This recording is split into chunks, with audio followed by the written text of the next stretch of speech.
I did. Funny thing is, yes, I did. I never said those dark parts. Why? Because Bumpy and Bumpy's mom always told me that marriage stuff I never told to anybody else other than the household you're in. So according to Bumpy's mom, it was, if you're not able to solve it with Bumpy, come tell me. So I tell her, yes. So I've told Bumpy's mom. Bumpy's mom is like, oh, you're the one with the temper, reduce your temper. So I'd always fit into that. So if I know I have a temper, instead of speaking when angry, I'd speak the following day. If I always want to nudge something, instead of always asking, I'd just wait until it's an appropriate time and ask Bumpy. I think those are admirable traits, to be honest. Yeah. I think you should not speak when you're in a heightened state, and it's always good to kind of take some time before you retort. But there's some dysfunction there. Yeah. I don't know. So that's what I always did. So every time he'd hit me, I'd go back and maybe say, I'm the reason. Why? Bumpy says I'm the reason. Bumpy's mom also says I added to the reason why Bumpy was hitting me. So I'd always try and find out why. And I came to understand when Bumpy said, you're not being peaceful, it's because I found out he was cheating. In his head, I was not supposed to find out, but I found out. So finding out, questioning him, wanting answers, wanting accountability and all that, to him was not being peaceful. But that I found out later on. So this lady has come home, and believe it or not, Jules, I specifically told this lady, Bumpy says he wants somebody to be intimate with at this moment that I'm not. Let it be. She's like, are you serious? I'm like, yeah. You're always here. You're always talking to Bumpy. Why not? This is what you told her? Yeah. Because now for me, what I was thinking is if I gave Bumpy one specific constant person, the rest of the women would go. And I'd be able to control this woman. So in one way or another, I had the upper hand. I did not have an upper hand. So the baby came. She's been there 3 weeks. The baby has come. What do you mean, living there? She's been with us every single day. Does she live there? What do you mean by with you? She's there Monday to Friday or Monday to Wednesday. Does she sleep in your matrimonial home? Yes. In whose bedroom? She wouldn't sleep in the bedroom. Bumpy and I would sleep in the bedroom. She'd sleep in the mattress in the sitting room. Okay. She was there always. She would clean the house. She'd make me breakfast. She'd get me ready if I needed to go for a clinic, to make my nails. She was there.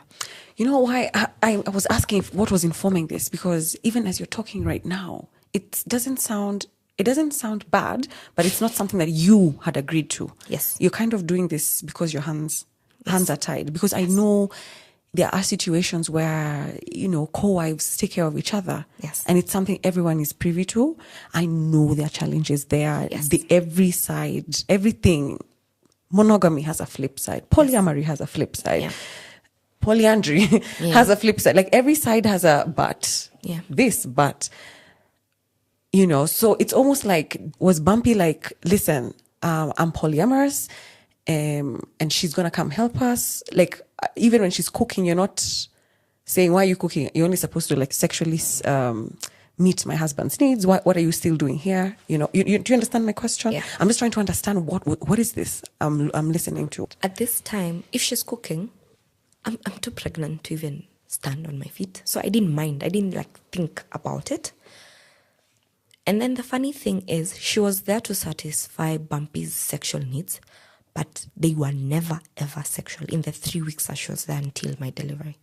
Not a single day, because I was in the house all through, because I've taken maternity leave. So I'm there, I'm going nowhere. I'm swollen, I'm there. She was never intimate with him. But the thing is, she complained. She complained to me. She's like, why is Bumpy, even if I try, he'd always turn me down? And I'm like, I don't know. I honestly don't know.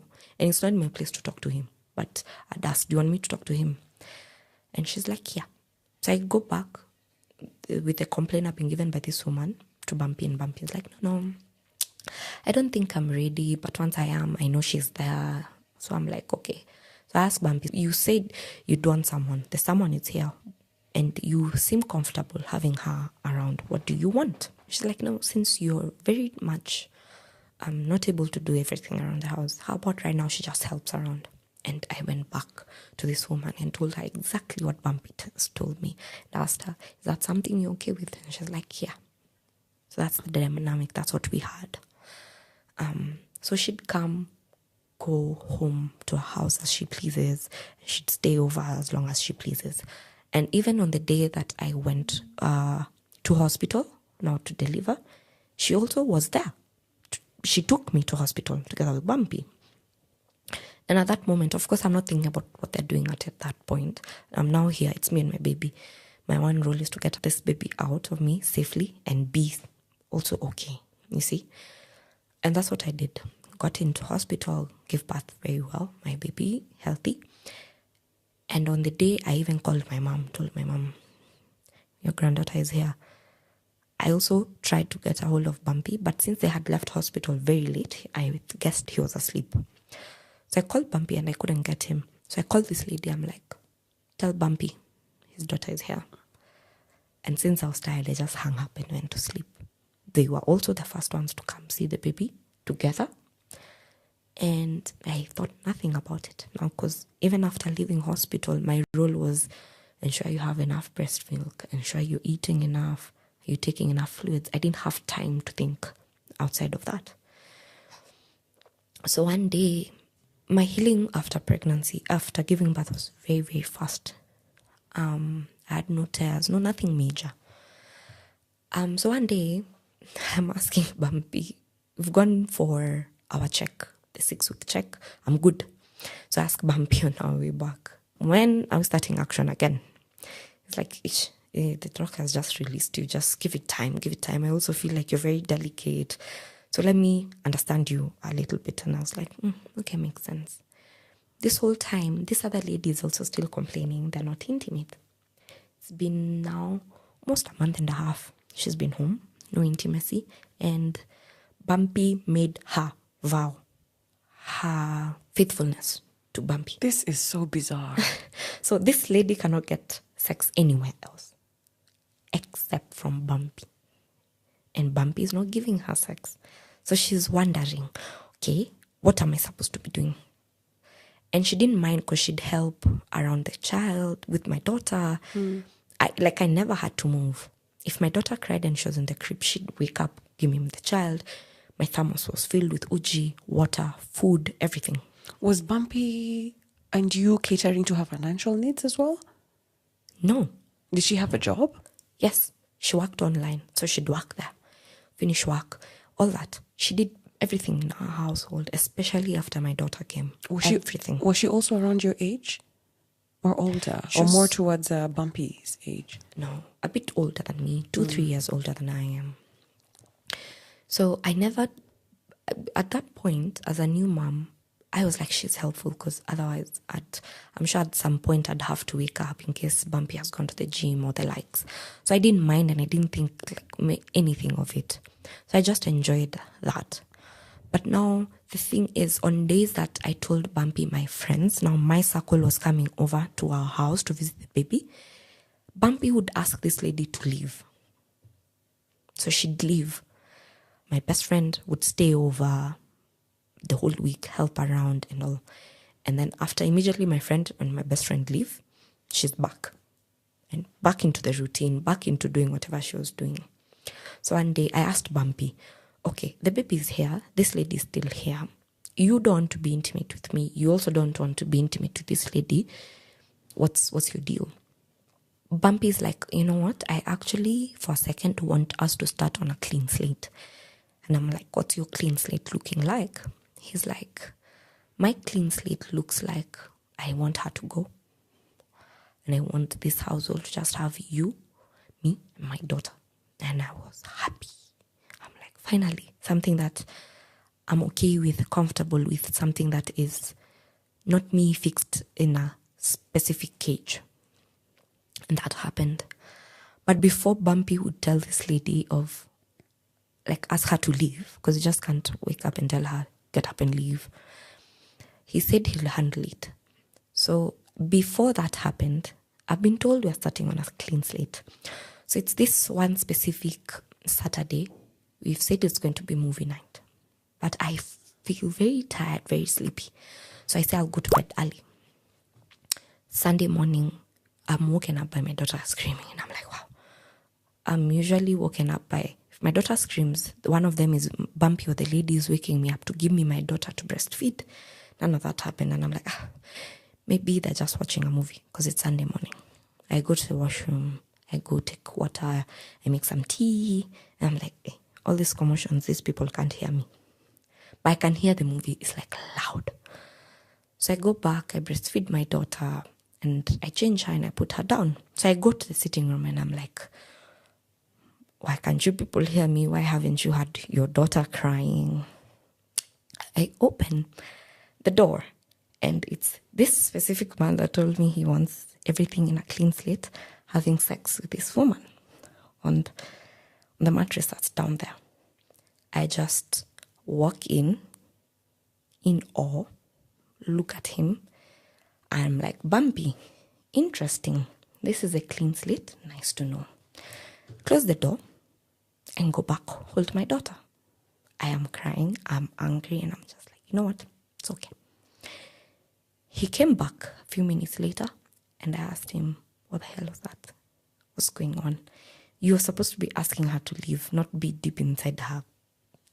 What's going on? With a straight face, this man tells me, I was thinking with my lower head. I'm sorry. I was like, okay, interesting. I did not talk about it again, but I did not let that man touch me ever again.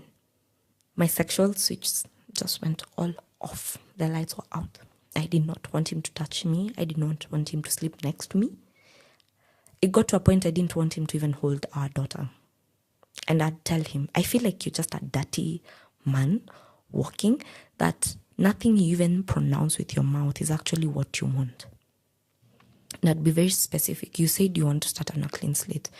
Your clean slate doesn't look clean, but that's on you. And that lady left. After a while, he noticed that I actually don't want to be intimate with him. But one specific day, I was having wine because the doctor said I can have some. I was excited. 2 glasses in. We got intimate and I woke up and I immediately just felt a layer of disgust on me. And I just knew this is not something I wanted. I didn't talk about it. I just moved on. And I was like, let's just find it in us to forgive him and move on as well. And immediately after that, a week later, Bumpy was back to talking to his women, including the woman who just left the house. He's talking to her about he's miserable being with me. He wishes that she was the wife because she seems more understanding. How I don't want even to be intimate with him and it's bothering him. How I'm nagging him and all. He had a lot of complaints. So I read them and every switch now in me started going off one by one. I was like, okay, emotionally disconnected, physically disconnected, anything. I was just going disconnected. So one day he wanted to be intimate with me and I told him I don't want. He got very, very mad. He pinned me on the wall. His hand is on my neck and he got intimate with me with like in that specific position. Oh my God. I just left, went showered and just moved on. You mean he raped you? Yeah, that's the word, right? And I was just like, okay. Next time he asked politely, can we be intimate? I'm like, no. Like, I honestly and genuinely don't want it. And I can see his frustration. He's like, now what do you want me to do? And I'm like, I don't know.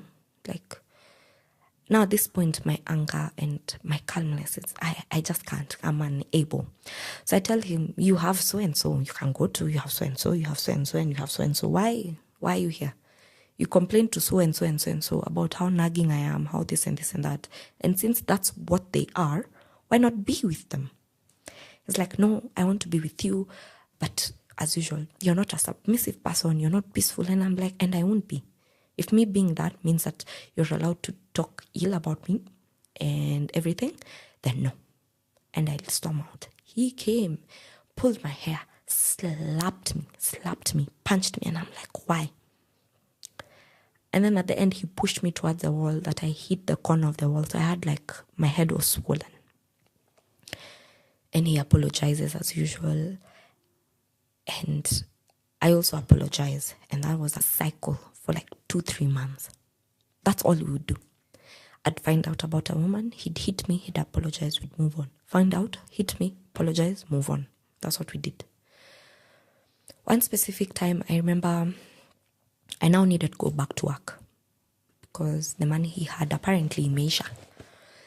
And now he's telling me, oh, we can't afford a nanny, we can't afford this. And I'm like, I cannot survive without that nanny. Because being this new mom is not easy. I need that help. You're not always home. So it's not going to work.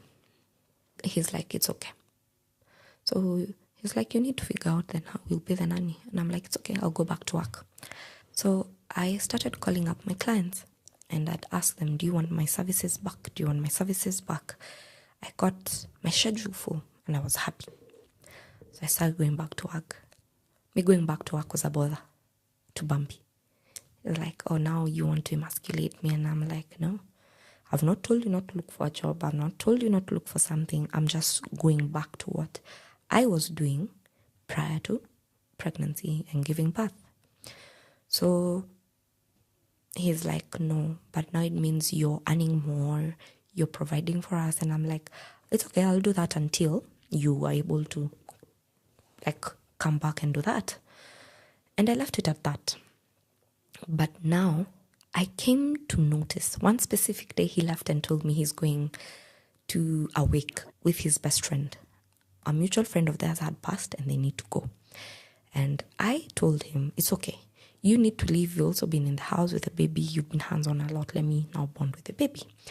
I specifically sent him money to go have coffee, have lunch, whatever he'll do with the boys. Because I know he's not been working and I'm the one who's earning in the house. And I used to do this a lot. It wasn't a bother for me. So once we did that, he left. And my intuition just told me, there's one specific lady we used to fight about a lot. My intuition just told me, I feel like he's with this lady. And the reason was because I asked him, communicate with me throughout, also just to get to know if I'm okay. I was like, you're leaving me with, the child was, I think, a few months. So I was like, you're leaving me with this child. The child is new to me. I'm also new to the child. I'm not used to it by now. He's like, it's okay. He gets there and communication goes off. No picking of calls, no replying text. And if a text it's replied, it's one word after 2-3 hours. And I was just like, this behavior seems familiar when it's with this specific person. I talked to a mutual friend we had with the lady I allegedly thought Bumpy had gone to see. And told this lady, I think Bumpy has gone to see so-and-so. And since you're closer to so-and-so, please just find out for me. You'll just have done me a solid one. Because I've been thinking of leaving this marriage and I'm just looking for strong reasons why. So this would be among them. She's like, sure, bet. She finds the information and she actually was sent a video of Bumpy in that woman's house, seated on her bed. I was sent. I saw it and I was like, okay, this is interesting. Kept quiet. Later on, as Bumpy told me, we finished with the boys, I'm on my way back. This lady that Bumpy was just from called me. She's like, your man was here and I can clearly see we're always having a back and forth because I've heard of you in the past and I'm hearing of you right now. And right now I'm hearing it in different dynamics. And I'm like, what are the dynamics? It's like, now my friend has told me you're married to him, you have his baby. And I'm like, yes. She even asked me, did you do anything to show you're married? I'm like, our parents met. His elders and my elders met. I feel like traditionally that's strong. It's like, okay, well, this is my man. And I'm like, yeah, okay. Also in her mind, that was her man. Yeah. And I'm like, ask her why. And she tells me, this is my man because we've gone to Diani together. we stayed in Airbnbs for days together. Where were you in those situations? And I'm like, when did you go to Diani? She's like, this day to this day. And I'm like, I was told he was at work. When did you go to the Airbnb? This day to this day. And I was like, I had gone to my mom's. Like, oh. So every time he was going out for travel, it was with this lady. And anytime I said I'm going to spend time with my mom or sleep over at my best friends or something, he was also with this lady, or she would come home to our house. Yeah. And I was perplexed. I could not understand. Bumpy came home. I could see that the clothes that Bumpy had are the same ones I was shown for a fact. I showed Bumpy what I had. Bumpy, but at the moment I was showing Bumpy the video of him in that woman's bed, he had changed because I was outside and hanging the clothes and our daughter was asleep. On coming back, he's changed because he was on a bike, so he's changed. So I was assuming maybe he felt cold, he needed to warm up. He came, he's changed, and I asked him, I show him, he's like, with a straight face, he told me, but that's not what I was wearing. I asked him, what do you mean? I saw you leaving and I've seen you come. I know what you were wearing. He hid the clothes because that lady had told him that I now know he was here. So he hid the clothes under the bed and took me till the laundry basket and showed me, here, I've not changed. I've just removed a hoodie, and he put another hoodie there. And he told me, but see, so you're always just being told something by other women and you're always believing it. And I'm like, on this one, no.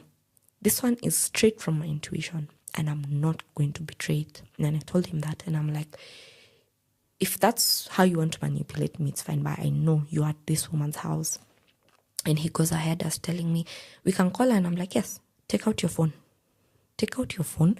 And I even have her number on my Truecaller. So I'll just search her name and I will call.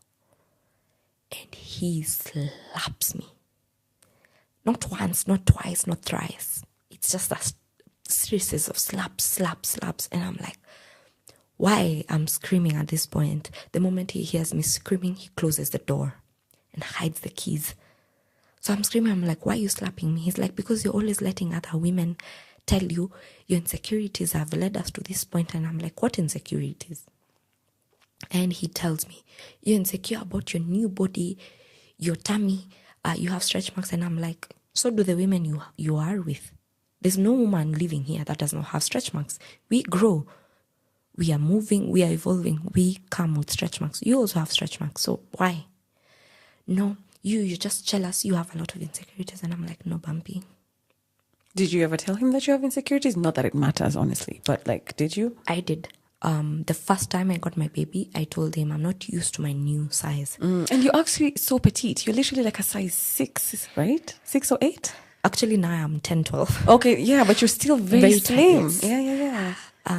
So prior, I was 4'6". I was a size 4'6", and now I'm up to 10, 12. It's something I was not used to. I didn't know what to do with a curvy body. I hope you know you look so good. Yes, Sophia. now I do. Thank you very much. So like my dream body is a size 10. What? So I didn't know what to do with a small waist and a bum and hip. I didn't know how to dress it. I didn't know where to begin. And for the longest part, it wasn't because, not that I didn't know, it's because my husband that was supposed to validate, or I feel was supposed to validate my after pregnancy body, did not. Instead, he really body shamed it. It was, your stretch marks don't look good. They're too dark. Your tummy is way too dark than the rest of your body. Oh, those clothes are now way too tight. You can't do this, you can't do that. It was always something I couldn't do. My body was never the right body. However, the women he complimented and chose to be with were bigger. Way, way bigger. Which didn't make sense. So in my head, for the longest time throughout that marriage, I always compared and tried to fit in to this specific woman Bumpy had gone to see. That's what I tried to do.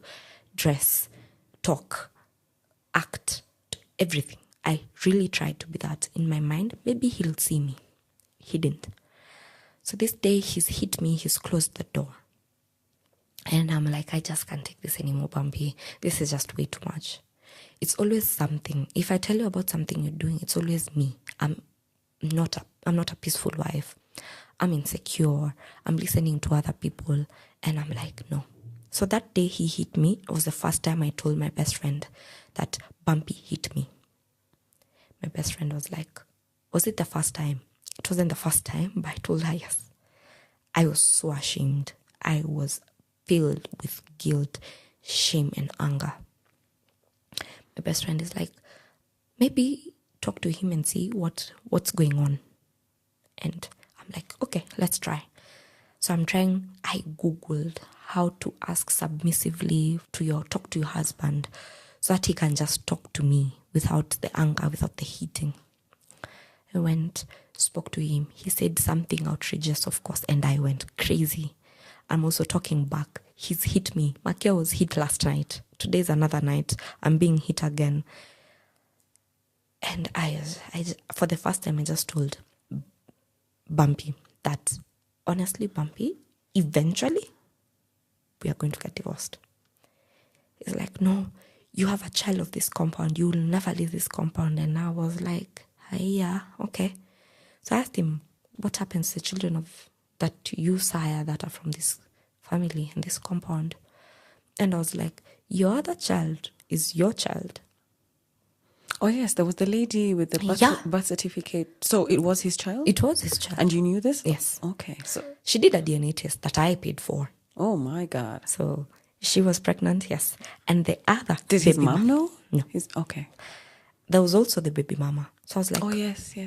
You've been having children and they're not in this compound. And I feel like the moment they're not in this compound, they're suddenly doing well. So what again are you going to be telling me? He went crazy. He punched me. At this moment, I was punched in my ribs and I could feel I'm not breathing. And I could feel like I'm tasting blood in my mouth. And I'm like, what's going on? By the time I'm processing this, he slapped me. He's pulled my hair.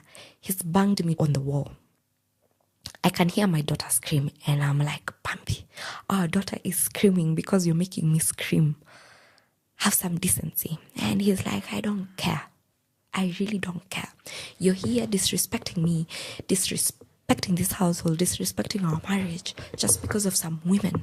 And I'm like, wow. It was never him. He was never at fault. It was always me. And I was hit.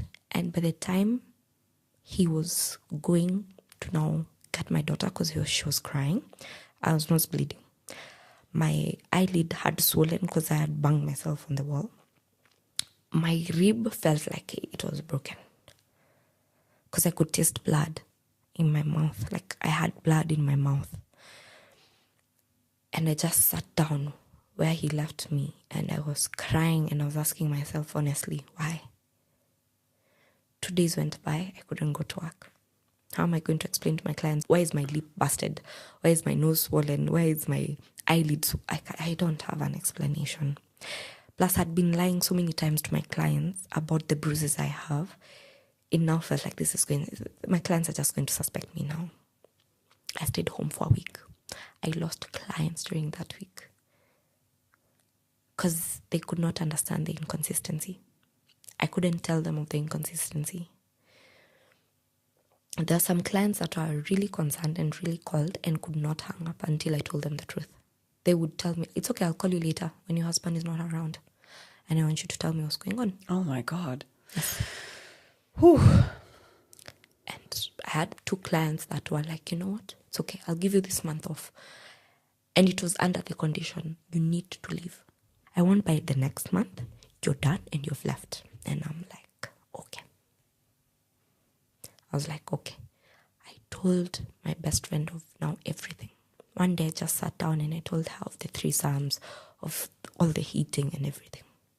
And she's like, you can't do this. You have a daughter. It can't go on. And I was like, yes. But every time I said yes, it's true, it can't go on, I still stayed in that marriage. Made no sense. That day I was hit. Week 1, I'm not going to work. After that, it got to a point where he would not allow me to leave the compound with my daughter. whether I'm going to the shop, no. It got to a point, if he wanted to talk to me and he thought the conversation would get heated, he'd take our daughter to the mom to hold our daughter. And it was crazy. He'd come home, Bumpy would come to the house, we'd talk. He'd hit me. I had to be hit and then go back to his mom, take my daughter as though I've not been hit. This is okay. We were just talking. It was normal marital stuff. And go back to the house, now breastfeed my daughter while crying. So after some time, I got a nanny, of course. One day, my nanny is there. And a few weeks after my nanny was home, I had lost my phone visiting my best friend. It was snatched by one of the Buddha guys. So I'm using a kabambe, the small button phone that we always use. And I think somebody, probably a wrong number, texted me, "Hi dear." And there were very many hi dears like under that number. It wasn't a saved number because I didn't know who it was. So he saw it. I'm in the shower. He's opened the door. He's like, "Oh, these people who are texting you, hi dear, are the ones that are making you here always question me. And these women that I'm always telling you there's nothing to worry about. Is this the reason? They wouldn't even text you anything decent in this time." I'm like, what are you even talking about?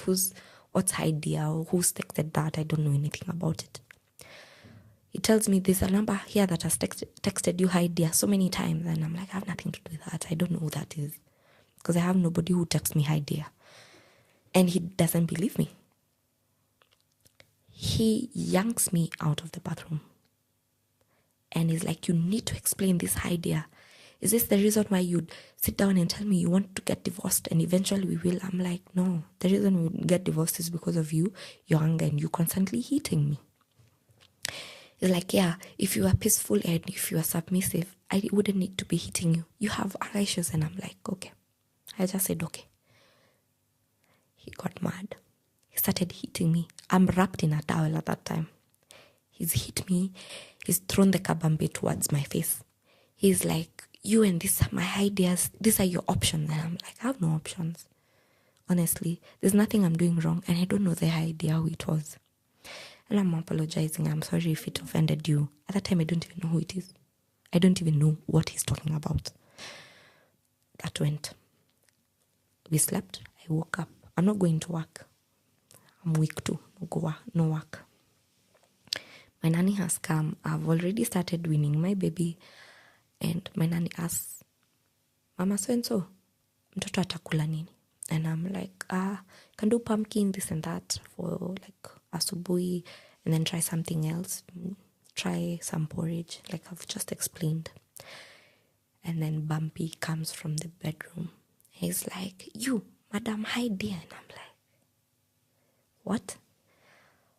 And I'm like, you need to let that go because I have no idea who that is. And he pulls me from where I was seated and pins me to the wall and slaps me and punches my tummy. Where he's holding me, I bit his hand for him to let go. And I rushed out and I was screaming in the compound. He immediately took our daughter to the mom, like he always does. And I'm like, you know what? I want to leave. I actually want to leave today. I want to leave this marriage. I'm done. And he's like, you can go, but leave my daughter. And I'm looking at him. The daughter he's saying for me to leave is 4 months old. 4.5 at most. So I'm asking him, leave my daughter how? She's a breastfeeding baby. You don't even breastfeed. You pump that milk and you go to work and meet those people who write text messages for you like saying hi dear. And I'm like, are you going to base this whole conversation on hi dear from somebody I don't know?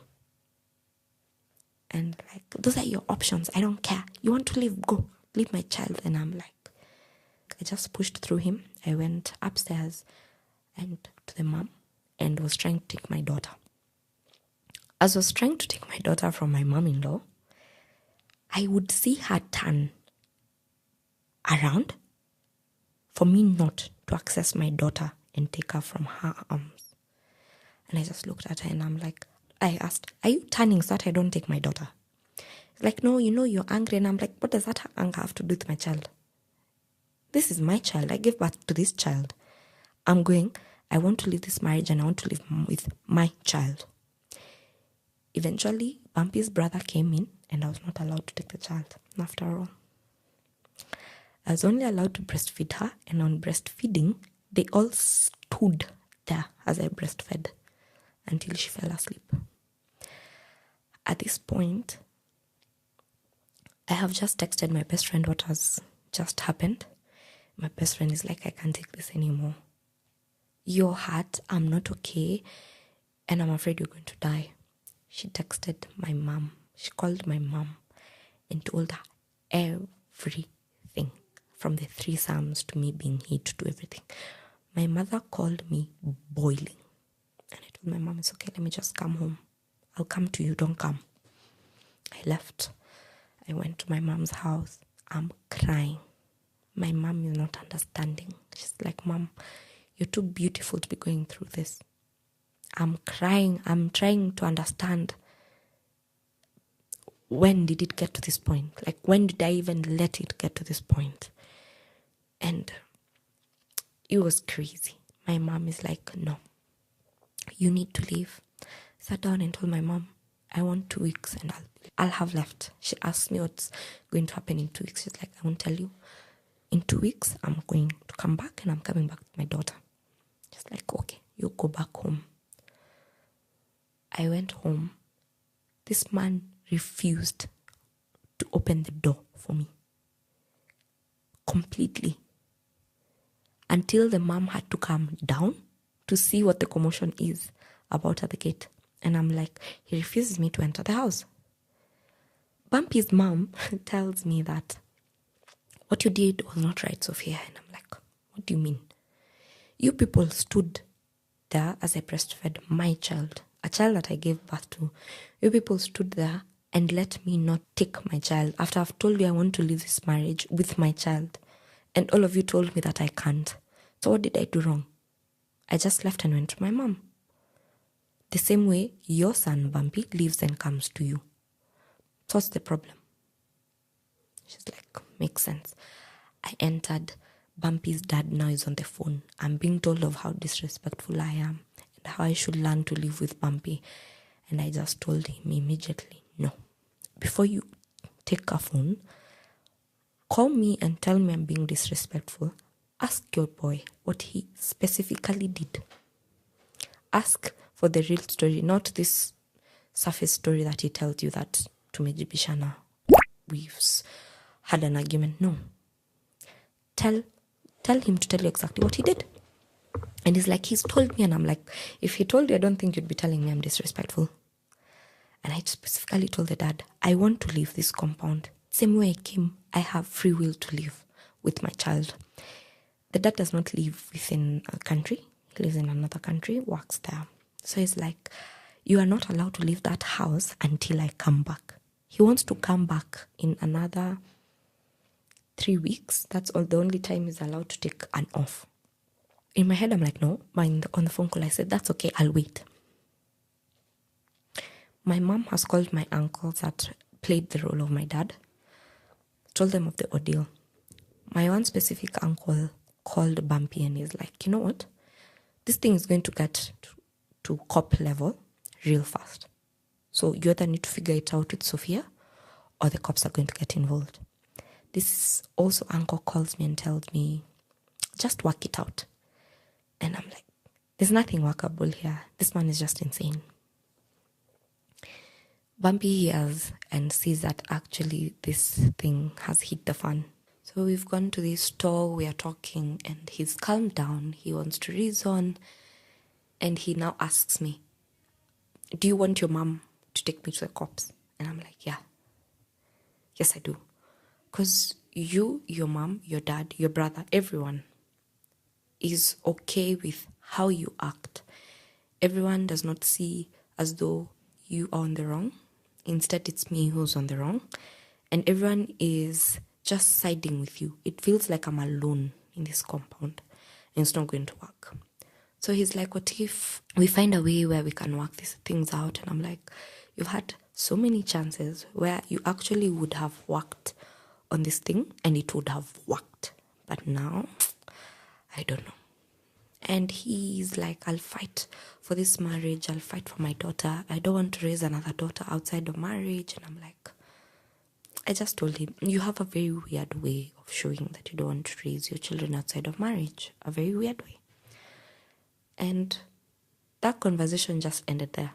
Because he would see, like, he's talking to a different person, a person who is thinking on their own, not what he was used to, and a person who is okay reporting their husband and the father of their child. So we go to the house. He's seeming nicer. He's made dinner, or rather he's making dinner. He's asking me, do I bring the child? Do you want to breastfeed? Do you want some time out? The likes. And I'm just like, no, just give me my child. I'll be fine. At this point, I feel like even the food he's serving me, he's about to poison me. It just feels off because he's from hitting me and not allowing me to enter the house to now being nice. It makes no sense. And it got to a point that same night, my mom and his mom had to come to our house to talk to us because, again, the arguments had started. The heating was again there. At night? Yes. So my mom came and it was late. I think it was midnight. I called my mom and I'm like, Mom, you need to come now. And Mama Bumpy, as usual, is like, this is marriage. It's the first year. It's going to be bumpy, of course, and it's going to be rough. They just need to figure out a few things. She's also explaining that even her, she had to persevere some few things in marriage to be happy. And I'm looking at her and I'm like, that's not how it goes. Why is it that specifically when you leave a situation that's not working for you, especially if it's marriage, suddenly it's not good. It's because you're newlyweds. You're going to get over it. Why? Why do I need to go through it at all? Is what I asked. And my mom was also like, no, if she wants to leave, she wants to leave because that's what she wants. And then at that point when our parents were talking, my mom started to side with Mama Bumpy. I was looking at my mom like, Mom, what the hell are you doing? Why are you siding with her? And she just tapped me to chill. So the moment she tapped me, I just knew maybe she had a plan. So I just trusted her.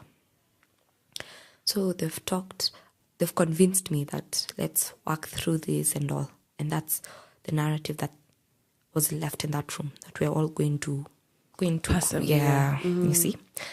And then my mom was like, when I get home, I'll call you. And Bumpy actually escorted my mom till her house because she didn't live far away from us. And my mom got home, and as Bumpy was on the way back, she called and she was like, Mom, don't listen to any of that shit I just said right there. Just know that if you say we are leaving tomorrow, I'm there. I don't care. I'm there. I just wanted her to stop talking and for her to stop making you feel like you're the problem or marriages have to be like this. And I was like, phew, because I thought for a minute you're siding with these people. It's like, of course I wouldn't. And that was that. So my mom now waited for me. My best friend waited eagerly for the day that I texted her, I've left, honestly. And we didn't speak all through, like the 2 weeks we didn't speak until the day that I left that I texted her. So after my mom has told me that, I'm now calm. I've now gone back to the house. Bumpy has come back and is like, I'm sorry that this is what it had to get to. Let's figure it out. And I just look at it and I'm like, okay. I take my child, I go to bed. He didn't sleep on the bed that day. He slept on the sitting room. In the morning, I woke up and I was just like, let me ask why he slept here. And he's like, I feel like our matrimonial bed should be just for us when we are happy. Because we are not happy, we are not in good terms, there's no need. And I was like, oh, okay. My nanny came again. I received her well. She came. My daughter at this point has now started to recognize her. So she sees the nanny and she's all now bubbly and all. And that day again, still not going to work. So I'm still healing from my wounds. But the face wounds that I had have healed. now my rib is on, that's a bit painful. You can see I'm struggling to sit or stand up and the likes.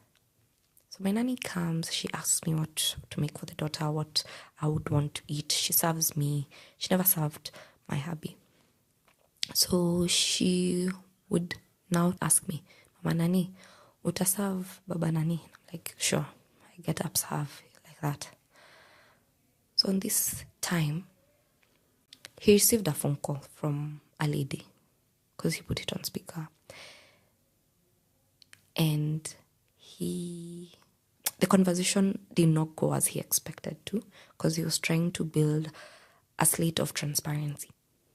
But that lady sounded as though that there was like a hidden agenda they were talking about.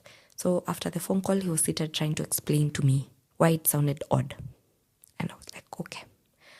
Then he'd leave my phone. He'd always tell me to go through his phone. It became like almost daily. Just go through my phone.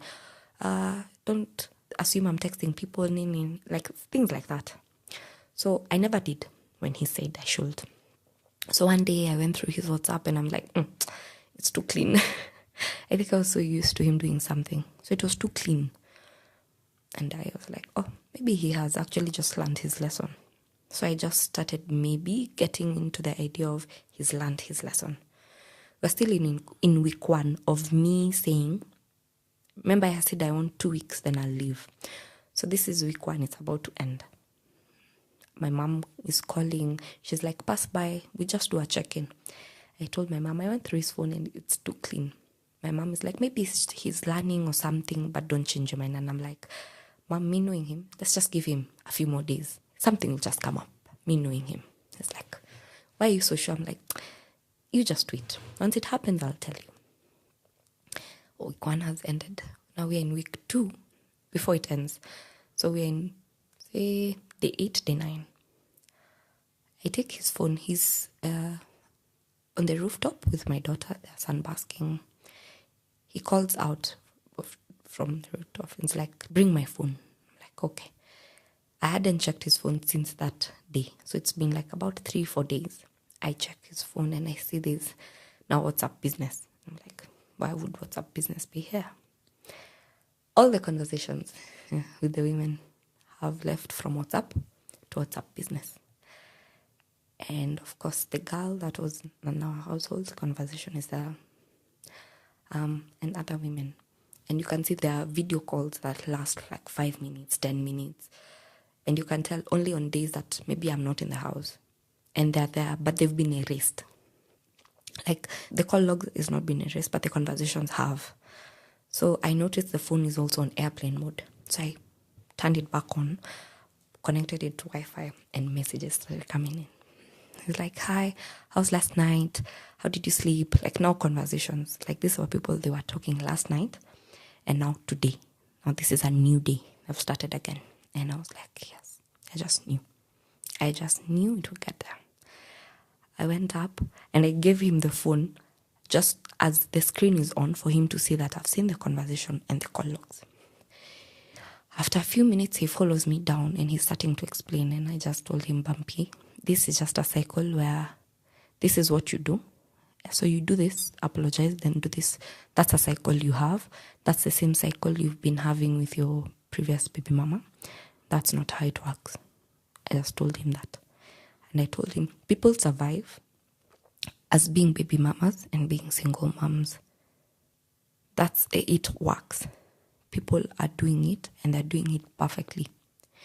And he's like, oh, so now you want to be a single mom? I'm like, I'd rather that than one day you're good. One day we've sat down with our parents. We have a plan. 2 days, 3 days later, you're now back to talking to the women. What's that? So you think because you're not talking to them on WhatsApp, talking to them on another, like WhatsApp business is any different? And he's like, no, these women just text. I'm like, really? Someone who has just highlighted a previous conversation that you have deleted are women who have just texted. And video calls, how about the video call of yesterday? And if you look at the timestamp, it's like, this time I was at my mom's place. So what is that trying to indicate? I just told him, Bumpy, at this point, I'm not dumb. I can see and I'm reading in between the lines. So just stop.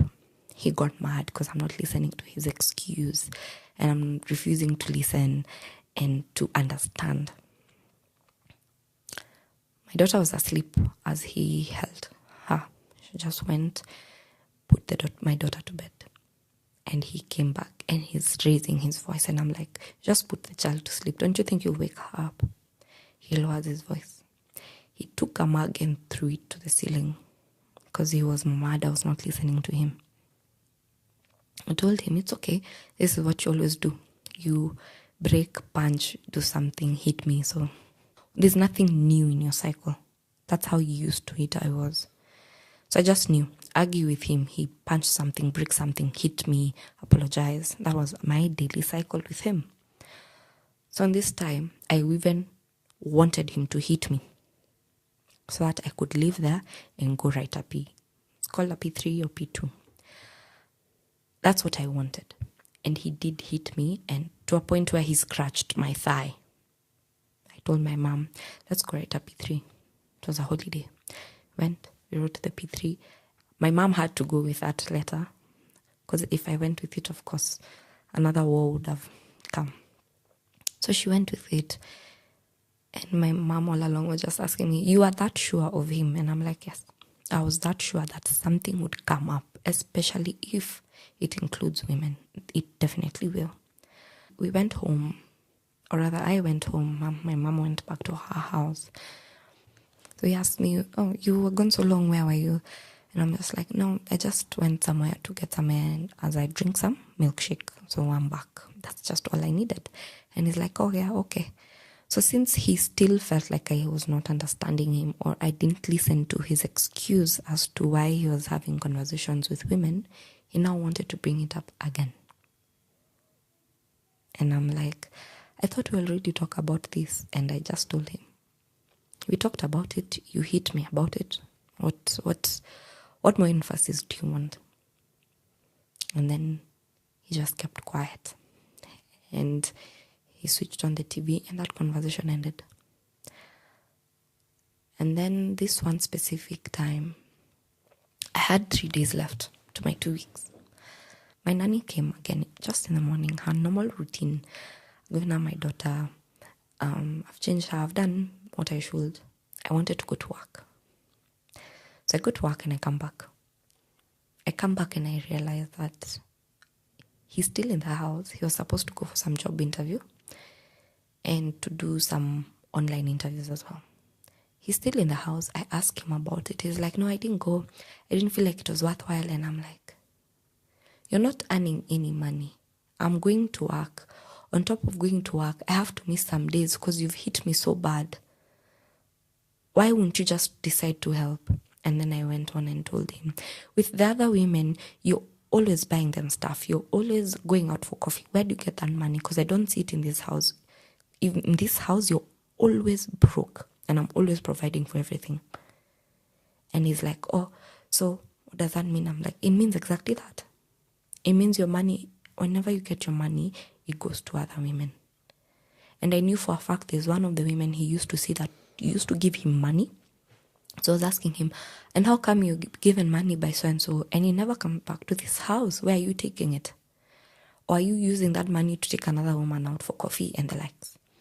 And he's like, you're so disrespectful. You have no respect for me as your husband. And I'm like, neither do you. You have no respect for me as a wife. You're disrespectful to me, disrespectful to the women you're talking to. Honestly, at this point, I don't even think you should address anything about respect. He kept quiet. I went to the bedroom. Now late at night, we are now talking about it. I don't want to talk about it. I said what I said. He feels like he needs to talk about it. He raises his voice 1 minute. It goes higher and higher. 1 minute, he's about to hit me with a stool. The next minute, he's now strangling me. And I'm strangled in the position that I cannot fight. He sat on my feet so that I can't push him. And his hands are around my neck to a point where I saw white and knew I was going to pass out. I stopped fighting and just stayed still. And under my voice, I was just like, you know what? I hope my daughter is okay. And I hope she's going to be okay. I accepted that I was going to die. And I accepted that the man that I once loved is the one who's going to kill me. I was okay with that. I was okay not fighting. And he let go at a point where I felt death. Vizuri, like I felt death completely. I could describe it. I could taste it. Like that's how real it was. And he took that stool, and as he was about to hit me after letting go from strangling me, he banged it on the floor. It woke up his mom. His mom came. She's trying to listen to us, and I just told Mama Bumpy, I need to leave your son. I need to leave. And the mom could not understand because she's never had me saying that in the power that I said it. I told my best friend what happened. I told my mom. And my mom is like, you're going to die. I'm going to lose you there. And I'm like, Mom, I have 3 days left, but I'm going to be coming earlier than I thought. And that happened to the weekend. That happened. Sunday came. Monday, I was always off on Mondays. I pretended I had a new client that was just within where we lived. And then I dressed up, carried my bag like I'm going to work. My mom was ready, my uncles were ready, my auntie was ready. Went to the cops. And I told the cops that I want to leave an abusive marriage. But my husband, the mom, would not let me. And they would not let me live with my child. The lady I was talking to asked me, how old was your child? I told them my child was 5 months. They were like, in shock. They're like, what would he be doing with a 5-month-old? I'm like, I also don't know.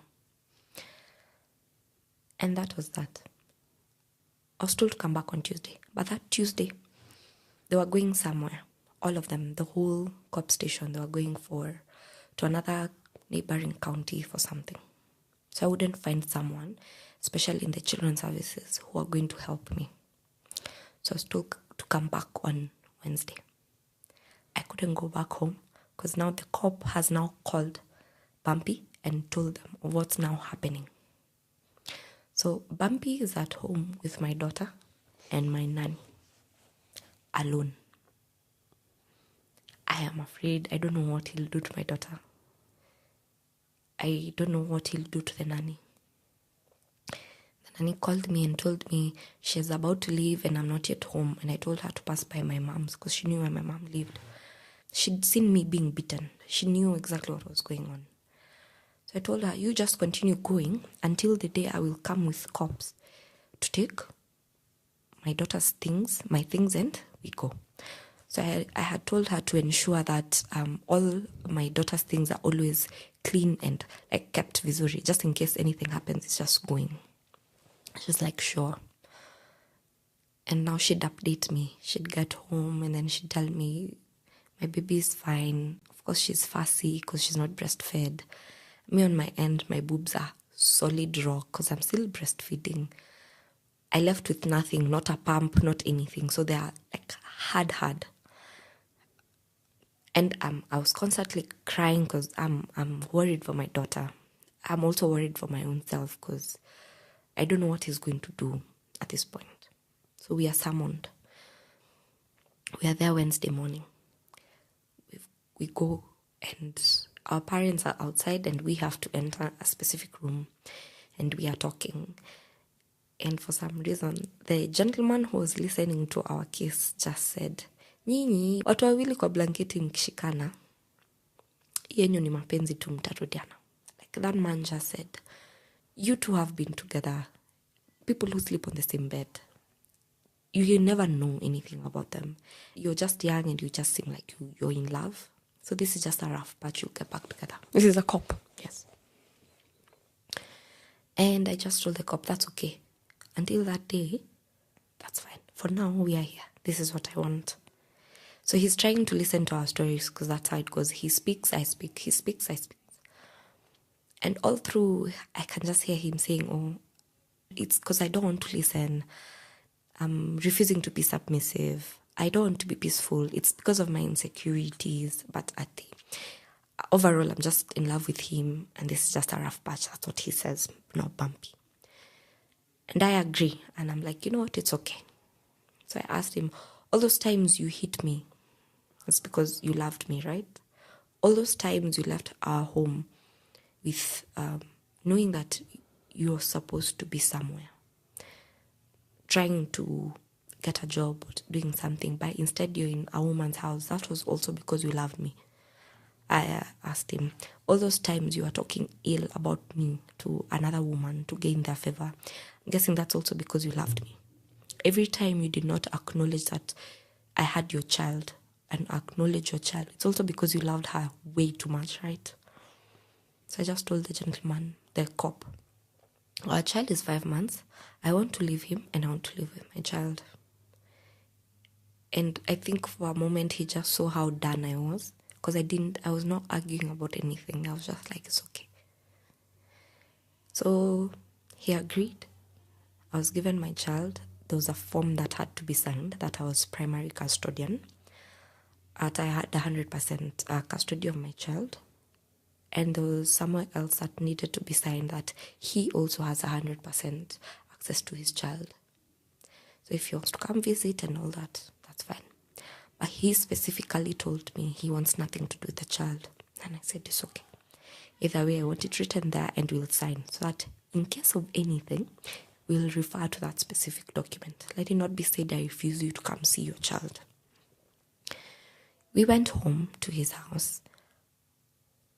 With a very big lorry, I took my clothes. I was so done to a point. All the furniture I brought from my small bedsitter, I didn't want any of them. I just took a specific shelf that I loved. And I packed everything and I left. My clothes, my baby's clothes. The rest that I left, I was just like, I'll buy others. And we left and we kept quiet. Yes, and 3-4 months later, we got in touch. The reason we got in touch is because of me. I actually called him because he had documents that we forgot to take, the birth notification of my daughter, that I forgot to carry on the day I was leaving, which I looked for in the house when I moved back in with my mom, and I couldn't find them. And then later on, I found out that they're actually there. It's only that my mom put them somewhere different. He asked to come see his daughter. And I was like, just like when we left the cop station, you have access to your daughter. I even asked him, do you want to come see her now? Because I'm off today. And he's like, yes. So he came, gave him directions to where we live now. And he came. My daughter could not recognize his dad at all. The dad was so excited to see the daughter. The daughter saw him and cried at the top of her lungs. And I had to take her back, and I'm like, you can't take her with all that excitement. She's going to be scared. She doesn't know you. She's not familiar with you. He was like, okay. But this man tried. He tried to rekindle what he had with the daughter. But of course, it wasn't happening as fast as he wanted. And then on that day that he came, I noticed my daughter fell ill. She got a very high fever. Okay, she had the fever, but I just assumed maybe it's the change of climate. So I had told him, she's not been feeling well, so don't take how she's acting offensively. She just might be what she's feeling. They bonded in the car, but I had to sit in the car with my daughter because she kept looking behind just to confirm that I was there. And she was okay. He also kept asking, how are you? And I'm like, I'm good. I had to remind him, remember, you're here because of the child. Don't bother about how I am. As you can see, I'm fine, right? Good. And then later on, he's like, let's just keep tabs. Then we can try and talk about co-parenting. And I was like, cool. So this one specific day, it was at night, I just texted, your daughter is really unwell. Do you mind picking us up tomorrow morning so that you can take her to hospital? He was like, okay. He came, picked us up, we went to hospital. She had a bacterial infection. So the type of medicine that they needed to give my daughter was injections, and we had to go there for 3 days in a row. It means I had to see this man 3 days consecutively. Would sit in the car like total strangers, just him playing with the daughter on his lap, driving like that. Then fast forward to when it was my daughter's birthday. We're still co-parenting. I had booked birthday photo shoot sessions with my daughter. And I remembered, how about I asked the dad to join in so that once she grows up, she'll have like memories and see that he was in photos and all. So for me, it's just being considerate. And then he came, we had the shoot. And then after, he said he wants to spend the day with the daughter. And I was like, cool. Because the following day was the party. So I had to go buy a few stuff. So I was like, this will take something off my plate. And he's like, before you give me the daughter, how about we first go for lunch, all of us as a family, since it's her birthday? And I'm like, sure. We're there, we've ordered food, and he's like, you know what? I want us to talk.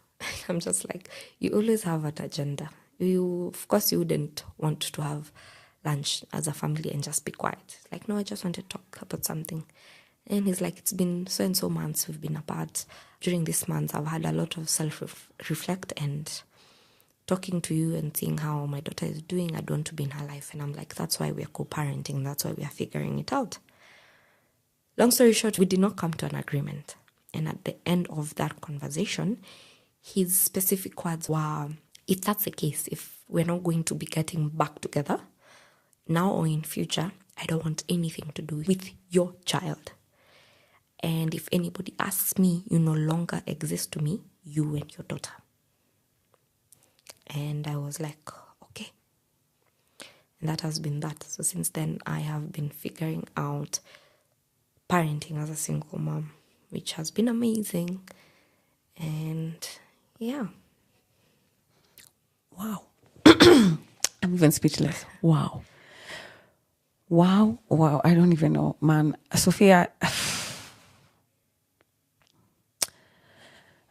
So let me just ask, in your perspective, as an obvious victim of domestic violence, and I'm asking this question, I know it might be a bit controversial, but I want to ask because we know statistically that women who are in abusive relationships, it takes something like, the average is something like 7 or 8 times of leaving before they finally leave. And this is an average, meaning it could be 15 or it could be less than that. Yeah.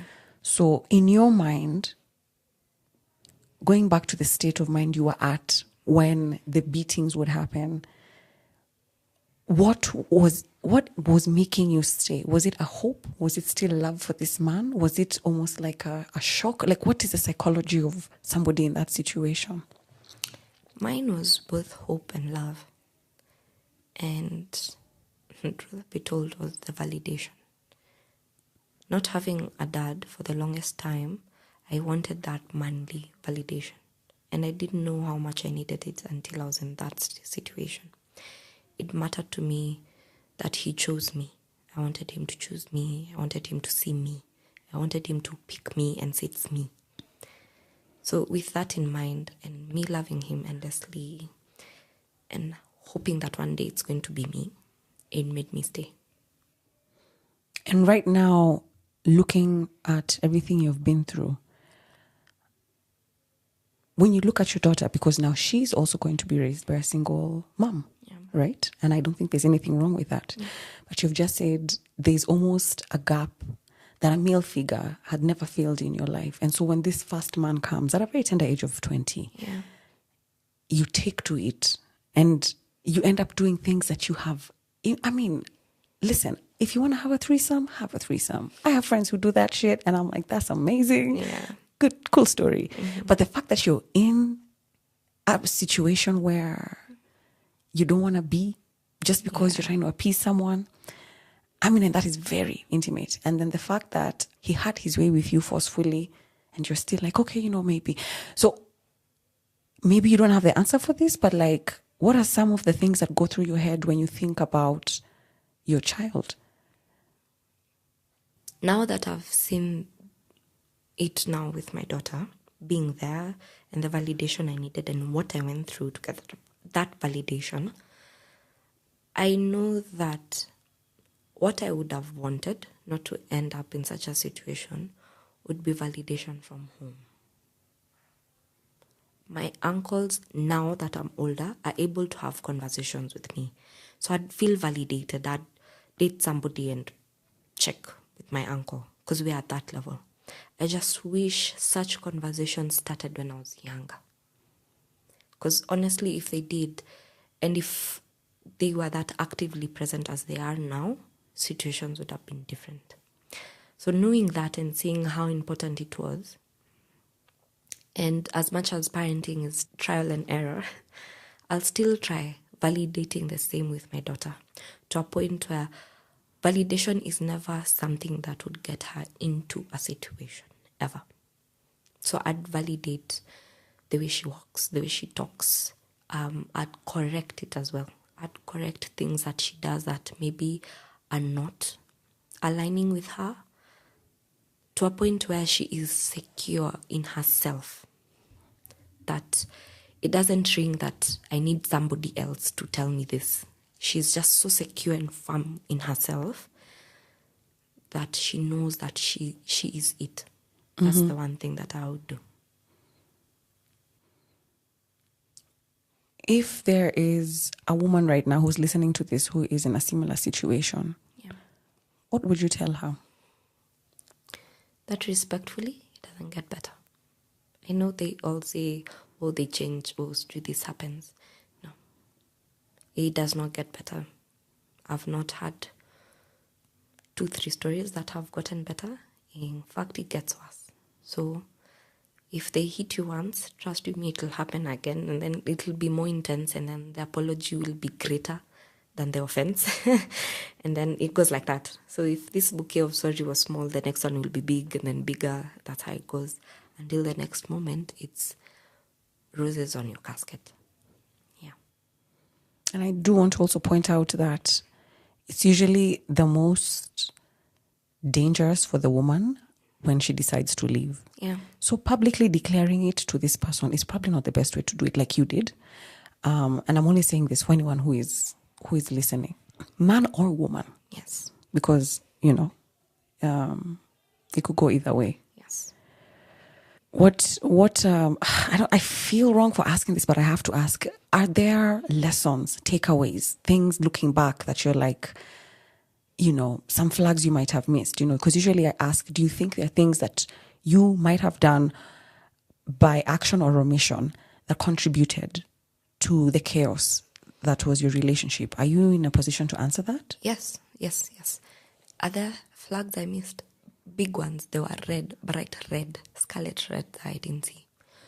Why? Again, the validation. The validation, and the thing that's always missing from home is the one that you'll never see. And that, in my case, that's exactly that. So I learned to always check. There's always a reason. There's never, I'm sorry, they always know what they're doing. That's the one thing I know for a fact. The other thing would be, if they show you who they are, believe them. I know it's a phrase we always say, but that's just in plain words what it means. If they hit you the first time, that's who they are. Don't wait for the second, don't wait for the sorry. That's exactly who they are. Because there's nothing you can do as a grown person that is not workable, that is not detachable, and there's nothing that can be done that you cannot walk away from. So yeah, the things I learned from it is, I think they're more intimidated when they know of your value. So they will try and minimize and dim you from seeing your value because they know it and they're afraid of it. So they're afraid that you will know it too. Yes, and you will tap into it and you will grow from it. And so if they dim that, you go less. So that's what they did. And now I know I only will want the people who see the value.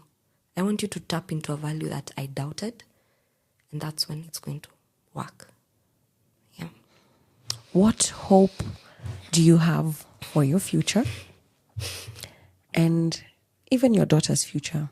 Yeah. And where would you say you are right now in in relation to everything that you went through at such a young age? I'm at a good space now. I'm able to talk about it without crying, at least.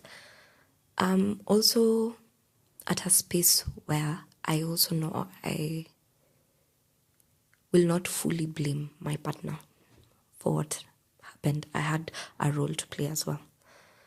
I will now work on things that I know were genuinely not correct, not the ones that I was told are not correct because they wanted to get their way. What I see for myself in the future, I'm guessing relationship-wise? No, anything wise.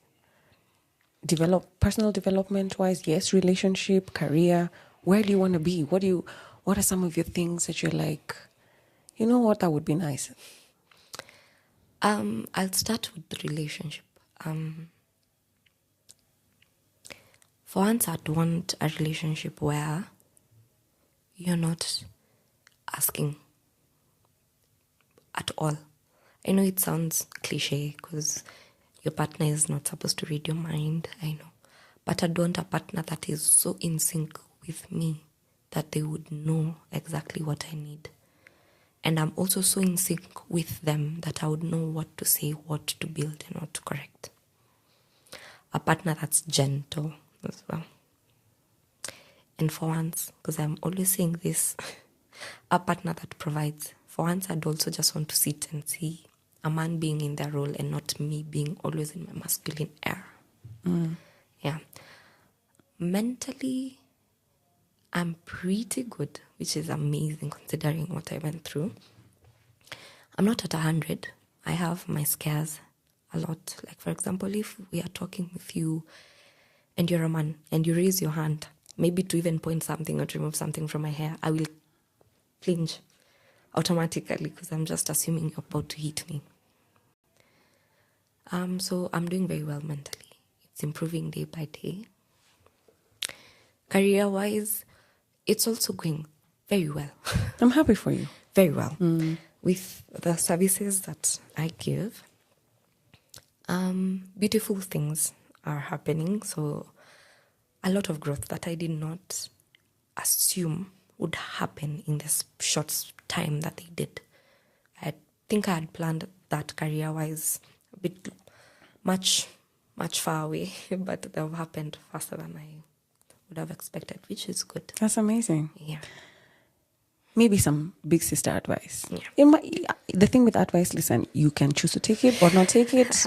And when I give advice, it's from my own personal experience, which is very different from yours. Yeah. The first thing that you said, where you said you would yearn for a partner who knows what you want, and you know what they're wanting. You're so in sync. But also, let me add, I also want my partner to know that they're not a necessity. Yes. They're not a necessity. You're just an add-on.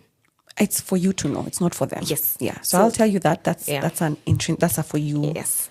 It's a for you thing, Yeah. but it's also beautiful. I mean, at the end of the day, we push for this individualism within relationships. Yes. But the reality of it is there's a healthy form of codependency. Yes.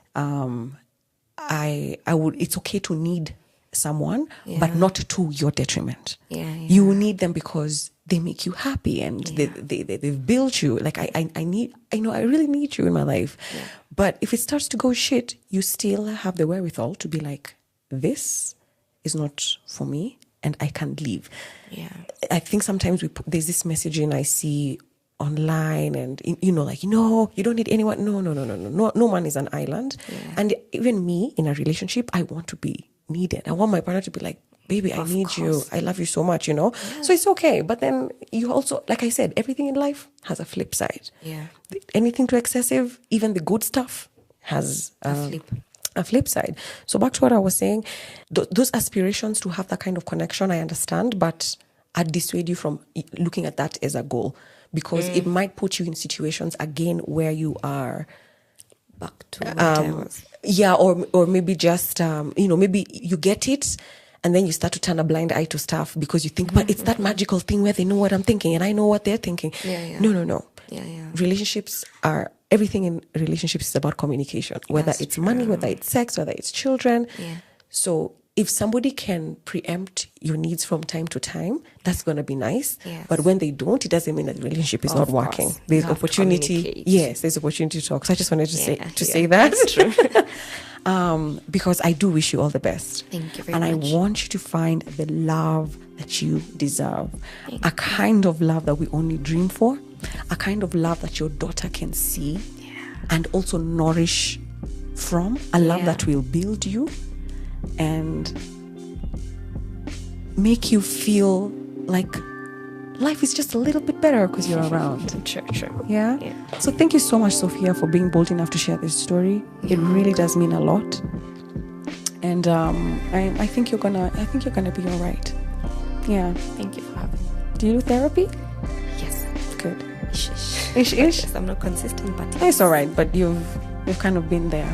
It might help to kind of treat some of those dad wounds. Yeah. But I don't know if therapy is always the answer. Sometimes you don't. Sometimes you just need a really good book and a good support system. Do you understand? Yes. But if you can focus on, if you're able to identify that that's where the lack is, it might help. Yeah, I agree. Thank you. If you've enjoyed this episode, please subscribe to this podcast, leave a review, and consider supporting us via our till number or PayPal. All the details are in the show notes of this episode and on our Instagram page bio at sothislove_podcast.